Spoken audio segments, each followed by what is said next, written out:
ये सभी षड्यंत्रकारी बेनकाब होंगे और बेनकाब होने के अलावा कानूनन कार्रवाई भी सख्ती के साथ ऐसे तत्वों के साथ हम लोग करेंगे।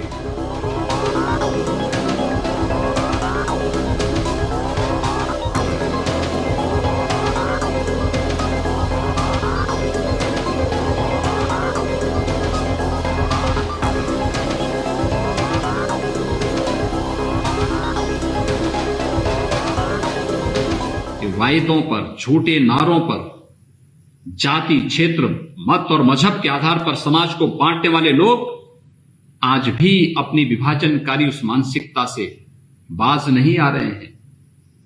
आज भी वह पीढ़ी दर पीढ़ी विभाजन की मानसिकता उनके मनोमस्तिष्क पर उसी रूप में हावी हो रही है। इसलिए वे विकास उनको अच्छा नहीं लग रहा है, ये डेवलपमेंट उनको अच्छा नहीं लग रहा है, ये लोक कल्याण उनको अच्छा नहीं लग रहा है। गरीब के पास पहुंचने वाली शासन की योजनाएं उन्हें अच्छी नहीं लग रही हैं और यही कारण है कि वे षड्यंत्र पे षड्यंत्र रचते जा रहे हैं, रोज नए षड्यंत्र को जन्म देना। आप सुन रहे होंगे इन सभी नमूनों के एक एक वक्तव्य, एक एक कृत्य जनता के सामने साफ गोई के साथ सामने आते हुए दिखाई दे रहे हैं। कोई कह रहा है फलानी जगह हम दंगा कराएंगे जाति के आधार पर, कुछ लोग उधर से मरेंगे, कुछ लोग इधर से मरेंगे, हमारे नेता आएंगे उसके बाद जाकर के राजनीति करेंगे। यानी एक गरीब की लाश पर राजनीति करने वाले इन चेहरों को पहचानिए तो देश के लिए और समाज के लिए कितनी विकृत सोच के साथ एक काम कर रहे हैं, कितनी बड़ी साजिश कर रहे हैं। जहां सरकार विकास कर रही हो, केंद्र सरकार लोक कल्याण के कार्य के साथ लगी हुई हो, कोविड-19 से जूझते हुए भी पूरी मजबूती के साथ एक एक कार्य जनता जनार्दन को समर्पित कर रही हो, वहां पर ये लोग षड्यंत्र कर रहे हो। आपने देखा होगा कोरोना कालखंड में इनमें से एक भी चेहरा जनता के बीच में नहीं था, गरीब के बीच में नहीं था।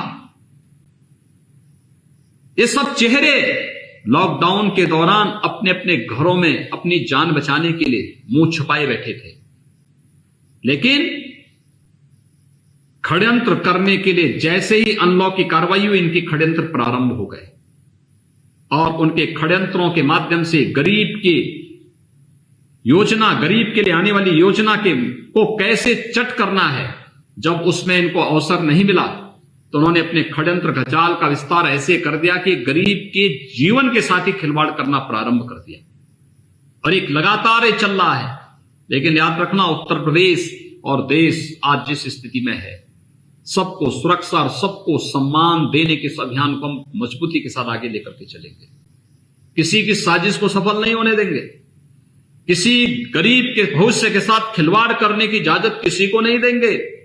ये सभी षड्यंत्रकारी बेनकाब होंगे और बेनकाब होने के अलावा कानूनन कार्रवाई भी सख्ती के साथ ऐसे तत्वों के साथ हम लोग करेंगे जो लोग समाज के माहौल को खराब करके, समाज में जातीय विद्वेष पैदा करके, अराजकता पैदा करके, विस्वमन करके विकास को अवरुद्ध करना चाहते हैं। ये विकास अवरुद्ध नहीं होगा। अब उत्तर प्रदेश तेजी के साथ आगे बढ़ रहा है। पिछले 3 आजादी के बाद से प्रदेश में केवल 2 एक्सप्रेसवे बन पाई थी। 3 वर्ष में 3 नए एक्सप्रेसवे बन रहे हैं। 1947 से लेकर के 2017 तक प्रदेश में केवल 2 एयरपोर्ट पर काम कर रहे थे, आज 7 एयरपोर्ट काम कर रहे हैं और प्रदेश के अंदर 12 नए एयरपोर्ट पर कार्य हमारा प्रारंभ हुआ है। यह है प्रगति का मानक। एक लोग डेवलपमेंट पर कोई चर्चा नहीं कर सकते, इन लोगों को विकास अच्छा नहीं लगता है, इन लोगों का गरीबों का उत्थान और गरीबों का कल्याण अच्छा नहीं लगता है, किसानों के हित के लिए की जाने वाली योजनाएं इन्हें अच्छी नहीं लगती हैं। इसीलिए तो इस प्रकार का षड्यंत्र कर रहे हैं।